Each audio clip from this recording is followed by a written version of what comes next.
ese voto. Los futuros historiadores después van a decir cuánto duró esta recesión o no.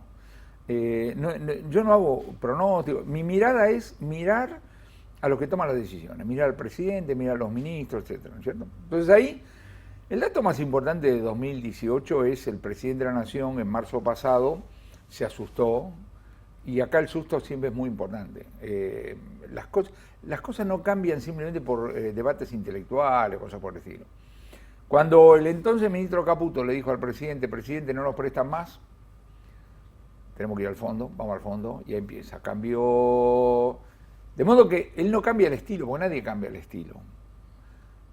Vos no podés pretender que Macri sea de Gaulle. No, Macri es Macri. Tratá de entenderlo, etc. Ahora, dentro de eso, introdujo, digamos así, cambios.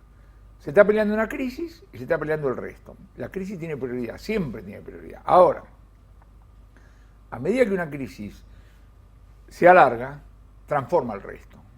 Si yo te digo a vos que te voy a dejar sin luz 15 minutos, es una cosa. Te digo que te voy a dejar sin luz 9 meses, es otra música. Entonces, a medida que pasan y esto empezó en marzo, abril, cosas por el estilo, el tema tasas, el tema va cambiando el resto de la política económica. Y en el resto de la política económica, hay que decirlo con todas las letras, el presidente tiene un rechazo, no puedo entender por qué, a tener un ministro de Economía. Ministro de Economía, que es una función, no un cargo, no importa si tiene ese nombre o no.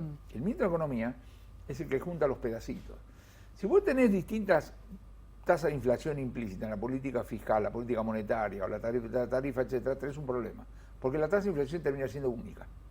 Entonces, claro, en este aspecto, en el aspecto de decir, che, juntémonos, ojalá esté mal informado, pero yo no veo al presidente de la Nación tirando sobre la mesa todos los informes del INDEC y diciendo a sus funcionarios, muchachos, tenemos un problema acá. ¿Y no mejoró esa situación con el supuesto empoderamiento de Duhovne, la designación de una persona en el Banco Central que supuestamente le responde?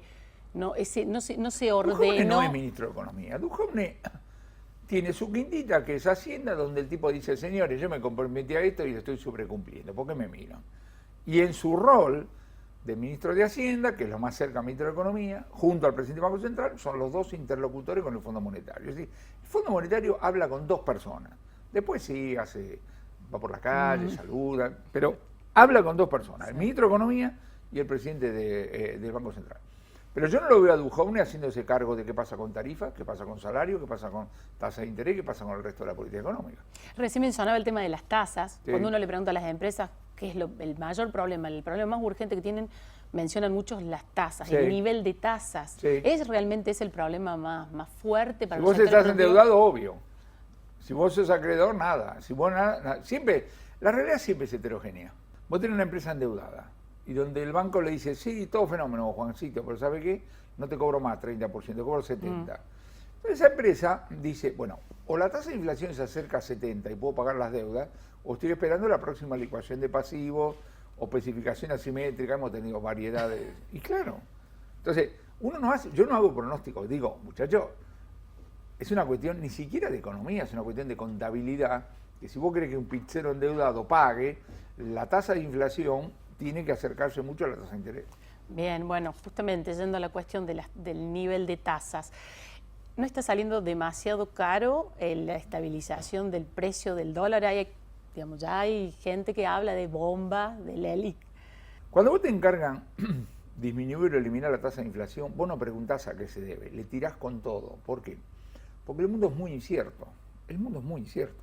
O sea, quien tiene una responsabilidad ejecutiva dice, yo por la duda le tiro a las tasas, le tiro a esto, le tiro a esto. Ahora, tengo que hacer una cosa congruente desde el punto de vista técnico y convincente.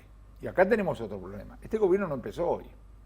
Claro. El gobierno, vos le podés dar un beneficio de la duda el 10 de diciembre de 2015 y otro diferente ahora. Vos tenés al presidente del Banco Central que me dice, yo no voy a aumentar la base monetaria de acá hasta por lo menos mediados de 2019. Pase lo que pase y caiga quien caiga. Fenómeno. Y yo digo, ¿por qué te voy a creer? Por lo menos, dame una idea de lo que vos vas a hacer cuando te vengan a pedir plata. Es decir, ¿qué vas a hacer? ¿Vas a hacer un foso alrededor del Banco Central? ¿Lo van a poner con un cocodrilo? Cuando venga alguien a pedirte, decir, no, claro. Ver, dame alguna idea. ¿Por qué? Porque lo contrario, podemos estar en el peor de los mundos, en el sentido de que vos decís, lo voy a hacer y lo intentás hacer, y yo creo que vas a terminar aflojando y en el medio hay tensión, y eso compromete el nivel de actividad, empleo, claro. O sea. Bueno, eso tiene mucho que ver, hay muchos que señalan que no tiene un plan económico el gobierno. Lo sintetizan de esa manera, digamos, ese desorden, a ese Sí, es ir y el venir. estilo M. El estilo M hace que vos tenés un ministro que hace unos días dijo, bueno, hay que aumentar la tarifa de gas. Se armó el despelote, bueno, bajamos para atrás. Y vos decís, pará, flaco, por alguna razón dijiste que va a subirla. Razón no es que te dolía la cabeza, sino alguna razón. Explicá cuál era la razón y explicá qué es lo que va a pasar dado que bajaste. El presidente de la Nación dijo, el Estado se va a hacer cargo. Pero pará, no me dijiste que no ibas a emitir. Bueno, ahora decime qué otra cosa va a pasar. Claro. Para que entonces, y vuelvo. Cuando vos tenés un ministro de Economía, ese tipo junta los pedazos. Él no puede decir, hacé lo que quiera con esto, hacé lo... Claro. La semana pasada se aprobó el presupuesto en diputados, Sí. afuera, dentro, incidentes. Sí. ¿Sirve eso internacionalmente? ¿Realmente, digamos, genera Vamos a las dos cosas, vamos a las dos credibilidad, no? Primero, horror, afuera y adentro, horror. Nada, bueno, horror, punto. Detenido, no sé en qué termina, cosa por el estilo. Todavía están buscando al gordito ese. Sí, el del mortero. Bueno, si a nosotros nos parece una cosa normal que un tipo tire la cosa, después lo busca, no lo encuentra, cosa por el estilo, estamos chiflados. Entonces, horror afuera y horror adentro. Después de decir eso tenemos que decir lo siguiente, desde el punto de vista técnico, el presupuesto es un documento en pesos corrientes. Un documento en pesos corrientes técnicamente no tiene ningún valor. En 1964 en la UCA, Cayetano Lisiardo me metió en las venas, profesor de finanzas públicas, esta idea. Un presupuesto nacional es una autorización de gasto y un pronóstico de ingreso. Así que déficit no sabemos bien qué es. Y lo que el tipo estaba diciendo, sabiamente, es, un diputado puede levantar y decir, quiero más bomberos, menos de esto. Ahora, votar un aumento de ingreso, votar una proyección de ingreso, ¿qué quiere decir? Así que digo, desde el punto de vista técnico, poco. Como parte de la negociación con el Fondo Monetario, dice, tenemos que aprobar el presupuesto. Aprobalo. Claro. La negociación con el fondo es una negociación. ¿Qué quiero decir? Si los del fondo quieren comprar buzones, les vamos a venderle buzones. Porque lo que estamos es negociando. Ahora terminamos de negociar, fenómeno. Ahora vamos a hacer un plan a prueba argentino. Desde el punto de vista técnico, la negociación con el fondo no es una negociación muy rigurosa, no importa lo que se diga desde el punto de vista político.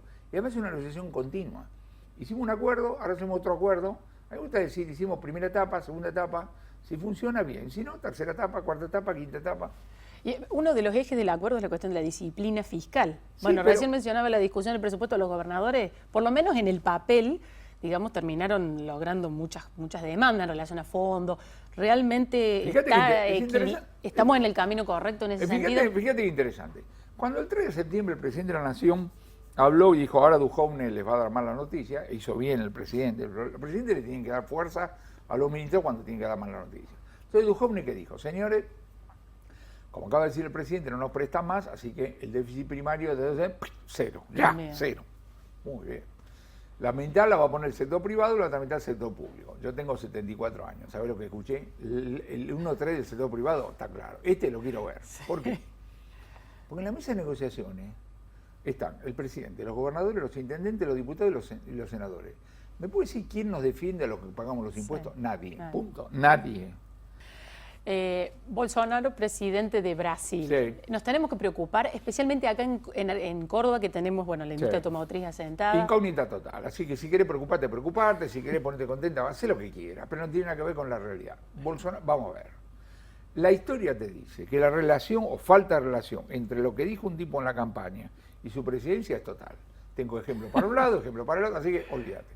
Pero te doy un dato. Ayer a la mañana, la primera conferencia que di fue una reunión con una empresa extranjera donde uno de los que venían era brasilero. Entonces le tiré la lengua. Me dio un dato institucional importante, simplemente lo digo, no tengo cómo chequearlo. Me dijo, en Brasil el poder relativo del Congreso versus el presidente es mucho mayor que el de Argentina. Argentina es un país presidencialista y personalista. El presidente de la Nación tiene mucho poder. Vos lo podés ejercer de distintas maneras.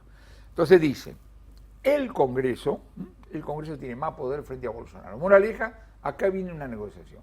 Y el Congreso está dividido. Bolsonaro no es que no tiene mayoría, no tiene, pero ni de lejos mayoría. Con lo cual va a tener que negociar millones de cosas. Hasta ahí. Ahora vos dijiste una cosa muy importante. Brasil para nosotros es fundamental porque es vecino y la economía, el PBI total de Brasil es 5 veces el de Argentina. Entonces estamos todos pendientes. En la facultad yo siempre le digo a los alumnos, si acá entre los presentes tengo algún alumno uruguayo, paraguayo, y la crisis de Brasil la tuviera Uruguay o Paraguay, no nos calentaría, no se ofenda, es un problema de tamaño relativo. Lo de Brasil es para mirar. Voz y voto.